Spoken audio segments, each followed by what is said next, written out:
Et maintenant, un grand moment de notre histoire, c'est le 6 juin, 72e anniversaire du débarquement du 6 juin 44 en Normandie. Il y a des cérémonies toute la journée dans la région, bien sûr, où il y avait déjà énormément de monde ce week-end. À Sainte-Mère-Église, par exemple, où on retourne avec Madjene Sangaré et Céline Olive. Ils se recueillent toujours avec la même émotion. À Sainte-Mère-Église, l'une des premières communes françaises libérées, une centaine de soldats et de civils ont rendu hommage aux soldats tombés il y a 72 ans.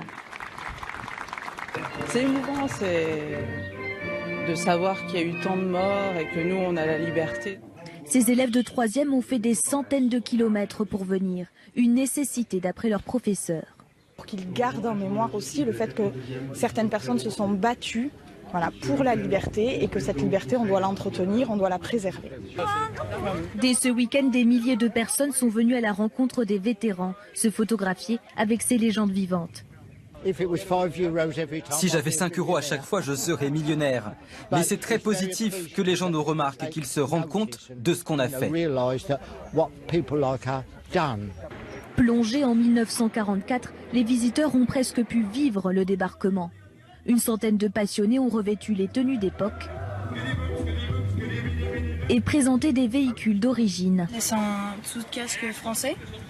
Et là, après, en fait, c'est un casque américain. Nathan a passé 5 jours à Sainte-Mère-l'Église. Plus tard, je voudrais être militaire et me battre pour mon pays. Le jeune garçon s'est promis de faire comme ses aînés. Les commémorations ont fait naître chez lui une vocation.